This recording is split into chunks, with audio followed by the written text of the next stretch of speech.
आज आपण रत्नागिरीमध्ये जर पाहिलं तर कोकण विभागीय महायुतीचा मेळावा या ठिकाणी आम्ही आयोजित केला होता आणि तो मेळावा आता करून या ठिकाणी मी पुढे कोल्हापूरच्या मेळाव्यासाठी चाललोय। महायुती शिवसेना, भारतीय जनता पक्ष, राष्ट्रवादी काँग्रेस पक्ष, आरपीआय, रासप, आरपीआय कवाडे गट हे जे आमचे मित्र, शेतकरी संघटना, रयत क्रांती हे जे आमचे सगळे मित्र पक्ष आहेत, या सगळ्यांना बरोबर घेऊन महायुतीची एकजूट, आमच्याकडे ही भूमिका आहे की एकजूट महाराष्ट्राची संकल्पना विकासाची, या माध्यमातून 20 तारखेला विभागीय पहिला महायुतीचा मोठा मेळावा कोल्हापूरमध्ये आपण घेतोय। त्यानंतर डिव्हिजनल मेळावे प्रत्येक महसूल क्षेत्रामध्ये, म्हणजे कोकणातला कोकणात होईल, पश्चिम महाराष्ट्रातला कोल्हापूरचा होईल, मराठवाड्यामध्ये होईल, उत्तर महाराष्ट्रामध्ये होईल, विदर्भामध्ये होईल, मुंबईमध्ये होईल, या सगळ्या ठिकाणी स्थानिक अशा पद्धतीनं सगळ्या महायुतीच्या कार्यकर्त्यांचा, मतदारांचा असा मेळावा या ठिकाणी आपण आयोजित करतोय। गेल्या 2.5 वर्षामध्ये माननीय मुख्यमंत्री एकनाथजी शिंदे साहेब, माननीय उपमुख्यमंत्री फडणवीस साहेब, माननीय उपमुख्यमंत्री अजितदादा यांच्या नेतृत्वाखाली जे महायुतीनं काम केलेलं आहे, ज्या योजना राबवलेल्या आहेत, जे प्रकल्प महाराष्ट्रामध्ये सुरू केलेले आहेत, या सगळ्यांचं थेट संवाद हा मतदारापर्यंत अशा मेळाव्यांच्या माध्यमातून या ठिकाणी आपण साधणार आहोत। आचारसंहिता कधीही लागली तरी सुद्धा महायुती निवडणुकीला पूर्ण ताकदीनं सामोरं जायसाठी आम्ही तयार आहे। मुख्य 3 पक्षांमध्ये प्रचंड मतभेद आहेत, त्याचा फटका बसू शकते का? युती होणार का महायुती? असं कोण म्हटलं मतभेद आहे? विरोधकांपासून? विरोधकांचं कामच आहे साहेब। ओके, तुम्ही आज बघा, आजच्या पहिल्या समन्वय मेळाव्याला भारतीय जनता पक्षाचे प्रमुख नेते आहेत, शिवसेनेचे 2 मंत्री आहेत, राष्ट्रवादी काँग्रेस पक्षाचे प्रमुख नेते आहेत, सगळेजण आहेत ना। आता भाजपचे प्रसाद लाड साहेब आहेत, शिवसेनेचे मी आणि अतुल आमचे उदय सामंत साहेब आहेत, राष्ट्रवादी काँग्रेस पक्षाचे आपले तटकरे साहेब आहेत, आम्ही सगळे एकत्र आहोत ना। विरोधक कसं आहे, विरोधकांना फेक नरेटिव्ह सेट करायची लोकसभेपासून सवय लागलेली आहे, त्यामुळं ते आता निवडणुकीच्या अगोदरच त्यांनी फुसकी सोडली की महायुतीमध्ये मतभेद आहेत। अहो, तुमच्यामध्येच चाललंय म्हणावं, तुमच्यात एक जण म्हणतो ज्याची संख्या आमदारांची जास्त त्याचा मुख्यमंत्री, आणि दुसरे उभाटाचे नेते म्हणतात की आमचा चेहरा मुख्यमंत्री पदासाठी चाचपायला ते दिल्लीमध्ये गेलेत। त्यामुळे मतभेद कोणाच्यात आहेत? त्यांच्यात आहेत, आमच्यात बिलकुल नाही। यांच्यामध्ये जो वाद झाला, दगडफेक, नारळ वगैरे फेकणे झालं, त्याचं नेमकं काय सर, आपण कसं बघता त्याकडे? बघा कसं आहे सर, सुरुवात कोणी केली? मी परवा दिवशी सुद्धा याच्यावरती मला वाटतं काल नांदेडमध्ये बोललो की माननीय राज ठाकरे साहेब एका राजकीय पक्षाचे पक्षप्रमुख आहेत आणि त्यांच्या विरुद्ध निदर्शनं जरूर करावीत। लोकशाहीमध्ये निदर्शनं करण्याचा सगळ्यांना अधिकार आहे, पण निदर्शनं करताना घोषणा द्या, तुम्ही त्यांना निवेदन द्या, त्यांच्या निषेधाच्या घोषणा द्या, पण काही वस्तू गाडीवर फेकणं, त्यांच्या दौऱ्याला आडकाठी करणं, त्यांना इजा पोचेल अशा वस्तूंची फेकाफेकी करणं, हे लोकशाही मार्गातल्या आंदोलनाचं हे नाही, काय म्हणतो त्याला आपण, प्रतीक नाही। आणि मग अशी रिॲक्शन आली की ॲक्शनला रिॲक्शन होती, म्हणजे तुम्ही काहीतरी फेकलं गाडीवर की दुसरे लोक त्याची लगेच रिॲक्ट करतात।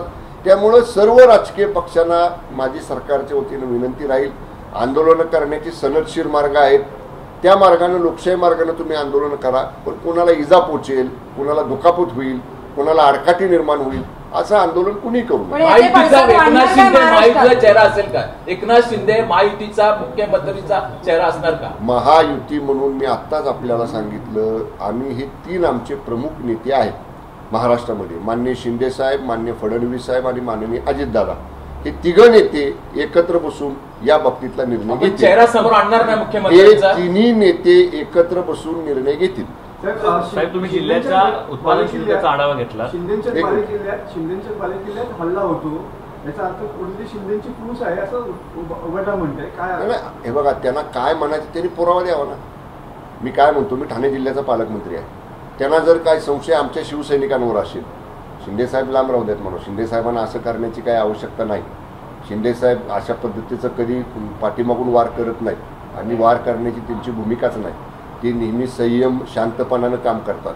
पण त्यांची आमच्या शिवसैनिकांवर काही तक्रार असेल उबाटा गटाची, तिने पालकमंत्र्याकडे द्यावी, कलेक्टरकडे द्यावी, CP कडे द्यावी, आम्ही चौकशी करू ना.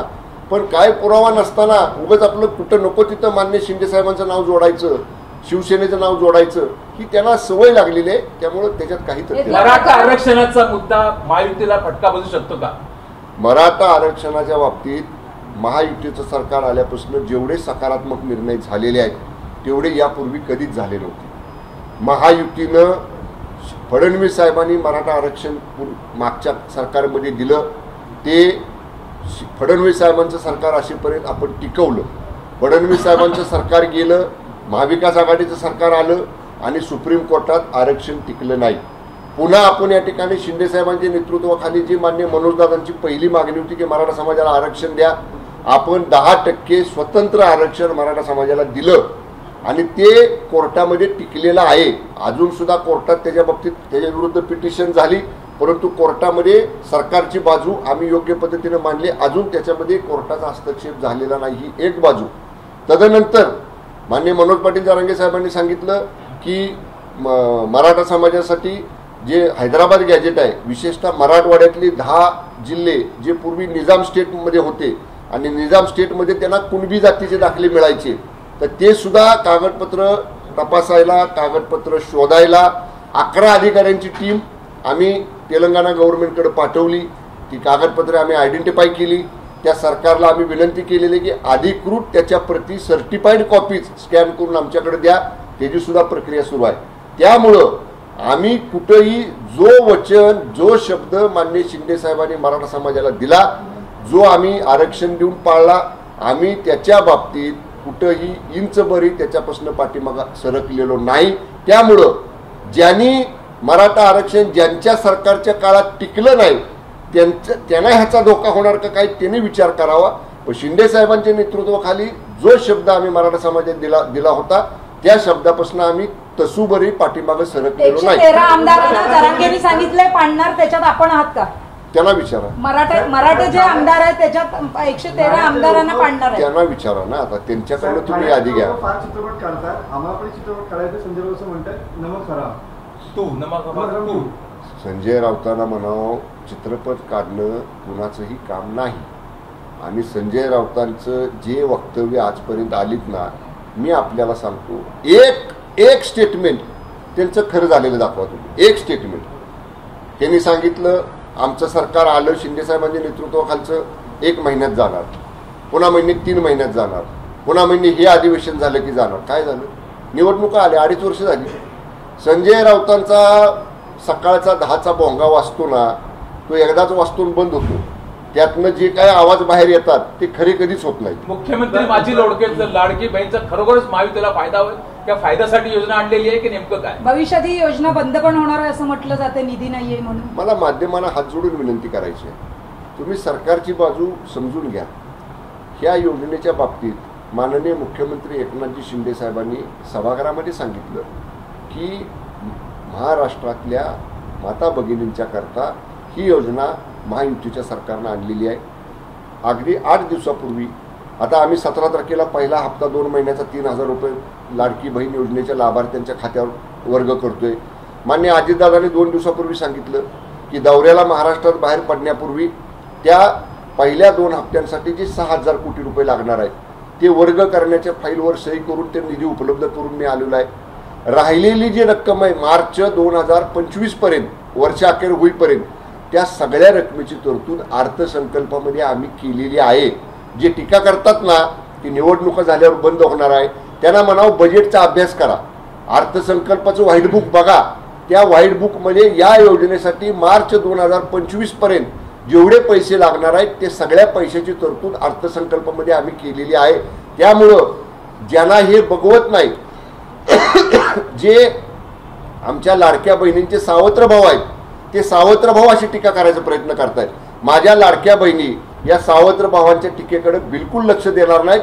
त्या सावत्र भावांना त्यांची जागा आमच्या लाडक्या बहिणी येणाऱ्या काळात दाखवून देतील. शरद पवार आणि उद्धव ठाकरे प्रचंड आक्रमक झालेले, त्याला उत्तर देण्यासाठी महायुतीचे नेते कमी पडतात असं म्हटलं जातं. मला माहित नाही आपलं उत्तर काय. कोण म्हणलं? लोक म्हणतात काय महायुतीला शांत झाली. नाही सांगा ना.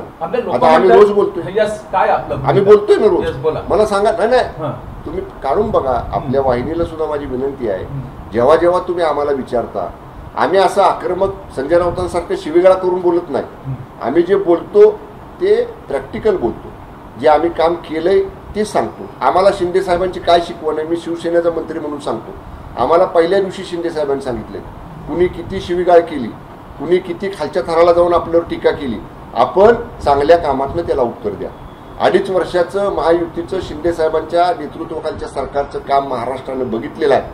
महाराष्ट्रातला स्ट्राईक रेट लोकसभा निवडणुकीचा जर बघितला तर उबाटा गटापेक्षा आमचा स्ट्राईक रेट जास्त आहे.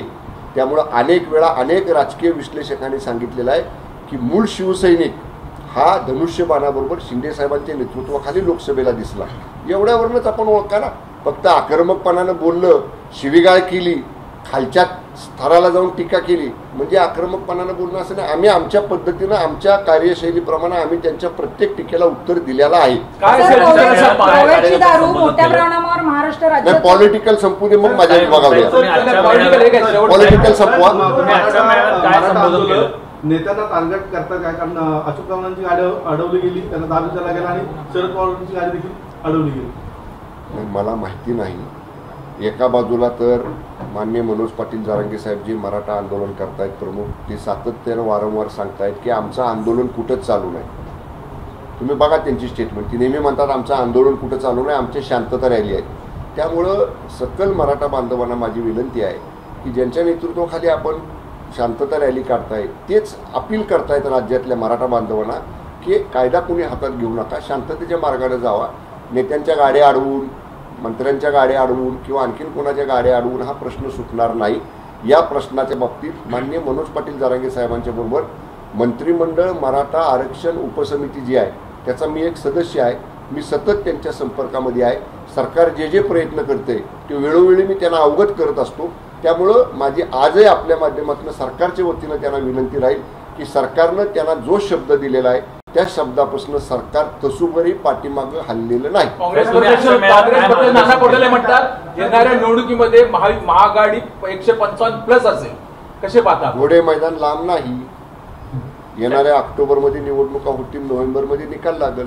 नाना पटोले साहेबांना म्हणून थोडा धीर धरा आणि जी काय स्वप्न बघायची ती स्वप्न 2 महिने बघा. मी एवढंच सांगेन, माननीय शिंदे साहेबांच्या, माननीय फडणवीस साहेबांच्या, माननीय अजितदादांच्या नेतृत्वाखाली स्पष्ट बहुमतापेक्षा जास्त जागा या महायुतीच्या शिंदे साहेबांबरोबर गेलेले 40 आमदार सगळेच निवडून येतील. त्याच्यापेक्षा जास्त येतील साहेब. तुम्ही आजच्या मेळाव्यात त्याच्यापेक्षा जास्त आधारावर, कारण लोकांच्या आम्ही काम केले आणि विचारा लोकांच्या मनात गद्दारी केल्यावरची जी भावना आहे ती लोकसभेला पण दिसली आहे आणि उद्धव ठाकरेंना जी सहानुभूती आहे ती त्याचा तोटा होईल. आम्ही जर गद्दारी केली असती तर उबाटा गटापेक्षा आमचा स्ट्राईक रेट जास्त राहिला नसता. आपणही विचार करा ना मॅडम. आम्ही गद्दारी केली असती तर त्यांच्यापेक्षा स्ट्राईक रेट आमचा खाली आला असता. मतदारांनी आम्हाला धनुष्यबाण म्हणून स्वीकारले आणि मूळ शिवसेना धनुष्यबाण आहे ती आमच्याबरोबर आहे. त्यामुळं माझी म्हणून विनंती हात जोडून माध्यमांना सुद्धा आहे की तुम्ही सुद्धा जे लोक फेक नरेटिव्ह सेट करतात ना त्यांच्यासारखं तुम्ही खात्री करा फक्त की आज मी तुमच्या प्रश्नाचं 1 मिनिटात उत्तर दिलं, तुम्ही म्हणताय गद्दारी केली. तसं असतं तर लोकसभेला आमचा स्ट्राईक रेट एवढा उबाटापेक्षा जास्त दिसला नसता. आपण गद्दारी न आपण एक शब्द आपण शिंदे साहेब म्हणाले गद्दारीने आम्ही उठाव केला. खरोखरच तो उठाव तुम्हाला आजही वाटते, खंत वाटते की तो निर्णय तुमचा योग्य होता? सगळ्यांचा 100 आणि 10% योग्य आहे. त्याच्यावर शिक्कामोर्तब झालं ना लोकसभेला. आमचा उठाव योग्य नसता तर एवढ्या मोठ्या प्रमाणात उबाटापेक्षा जादा मतदान आम्हाला झालं नसतं ना. एवढा स्ट्रायकिंग रेट आमचा जास्त. आमचा स्ट्रायकिंग रेट 48% आहे, त्यांचा 42% आहे. त्यांच्यापेक्षा 8% स्ट्रायकिंग रेट आमचा जास्त आहे.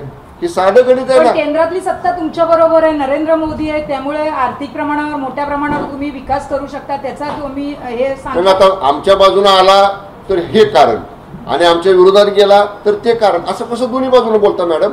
प्रॅक्टिकल विचार करा ना आपण पण. आपण मला वाटतं मेळाव्यामध्ये नव्हता. मी आता जे बोललो की एकजूट महाराष्ट्राची संकल्पना विकासाची, ही मोहीम घेऊन आम्ही महाराष्ट्रामध्ये पुढे जातोय. आमचे तिन्ही मोठे नेते माननीय शिंदेसाहेब, माननीय फडणवीस साहेब, माननीय दादा हे या माध्यमातून प्रत्येक महसूल विभागामध्ये आणि प्रत्येक विधानसभा मतदारसंघामध्ये आम्ही स्थानिक नेते आमच्या सभा त्या ठिकाणी घेणार आहोत. महायुतीनं 2.5 वर्षात शिंदेसाहेबांच्या, फडणवीस साहेबांच्या आणि माननीय दादांच्या नेतृत्वाखाली केलेलं काम आणि येणाऱ्या 5 वर्षात आमचं विजन काय आहे महाराष्ट्रासाठी, आम्ही काय योजना राबवणार आहोत, हे सगळे विचार घेऊन आम्ही याच एकत्र महायुतीच्या माध्यमातून प्रत्येक विधानसभा मतदार महाराष्ट्रातला पिंजून काढणार आहोत. धन्यवाद. आपला एक सेकंड आपला सगळ्यात महसूल म्हणून आपलं फेमस आहे महाराष्ट्रामध्ये. आपण जिल्ह्याचा आढावा घेतला, काय दिसून आलं आपल्याला? जिल्ह्याच्या आढावामध्ये मी आता एकाच गोष्टीचा आढावा घेतला की मध्यंतरीच्या काळामध्ये आपण मोठ्या प्रमाणामध्ये गोवा बनावटीची जी दारू विशेषतः या समुद्र किनाऱ्याच्या रस्तामार्गे महाराष्ट्रातून पुढच्या राज्यांमध्ये जाती, त्याच्यावरती कारवाई करायला मी सांगितलेल्या होत्या. त्याचा आढावा मी घेतला आणि आमच्या विभागीय आयुक्तांनी, आमच्या ज्या विभागाचे विभागीय आयुक्त सांगितलं मोठ्या प्रमाणामध्ये आपण या संदर्भातल्या कारवाई केलेल्या आहेत. 2 केसेसमध्ये तर तडीपारीचा प्रस्ताव आपण संबंधित जिल्हाधिकाऱ्यांच्याकडे पाठवलेला आहे. मी त्याची माहिती त्यांच्याकडनं मागवलेली आहे. त्या प्रस्तावाची मी स्वतः संबंधित जिल्हाधिकाऱ्यांना सांगेन. जर त्याच्यामध्ये रिपीटेडली गुन्हा करणारे लोक सापडले असतील तर पोलीस नियमामध्ये जी तडीपारीची तरतूद आहे ती सुद्धा आपण करणार आहोत. जे रिसॉर्ट्स आहेत, जे रेस्टॉरंट्स आहेत, जे परमिट रूम बार आहेत, तिथं अल्पवयीन मुलांना मद्य सेवन केलं जाणार नाही, मद्य सेवा दिली जाणार नाही. याच्यासाठी सरप्राईज व्हिजिट करायचे आदेश मी दिलते. त्याप्रमाणे आमच्या सगळ्या यंत्रणांनी सरप्राईज व्हिजिट केलेले आहेत. काही ठिकाणी ब्रीच केसेस केलेल्या आहेत, काही ठिकाणचे 8-8, 10-10 दिवसासाठी लायसन्स सस्पेंड केलेली होती. या सगळ्या गोष्टीचा आढावा मी घेतला. विभागाला जे आदेश राज्यस्तरावरून मी दिले होते त्याप्रमाणे विभाग कठोर कारवाई सगळ्या अनियमित प्रकरणांवर करते. सर, पण यासाठी एक्साईज ड्युटी आपण कमी केली महाराष्ट्र राज्याने. गोव्याला जी मोठ्या प्रमाणात दारूची विक्री होते तशी तिथून आणलं जातं, तसं ते न होता जर महाराष्ट्राचं उत्पादन पण वाढू शकतं किंवा उत्पन्न पण वाढू शकतं. आम्हाला गोव्याचा रेशिओ टॅक्सचा काय आहे, उत्पादन शुल्कचं काय हे बघण्याची आवश्यकता नाही. आज तरी राज्यातल्या उत्पादन शुल्क विभागामध्ये कुठलीही कटौती करण्याचा, कुठलीही घट करण्याचा राज्य सरकारचा विचार नाही. 36 जिल्ह्यामधून सर्वाधिक कुठल्या जिल्ह्यातून? 12 वर्षामध्ये डिपार्टमेंटल अंतर्गत परीक्षा जे आहेत ते अजून घेतल्या गेल्या नाहीये. आपण MPSCला काही नवीन पदांच्या संदर्भातली यादी जवळपास 250 पदांची दिली होती. MPSCनं ती प्रक्रिया सुरू केलेली आहे. विभागामध्ये जवळपास 800 पदं नवीन भरायचं टाटा कन्सल्टन्सी कंपनीमार्फत त्याची सुद्धा प्रक्रिया सुरू आहे. ते अंतिम टप्प्यात आहे. थोडा पाऊस कमी झाला की फिजिकल त्याच्या ज्या पोलीस ग्राउंड जसं असतं तसे ग्राउंड्स फिजिकल करण्यासाठी आपण घेणार आहोत. 2 महिन्यात ही सगळी प्रक्रिया पूर्ण केली.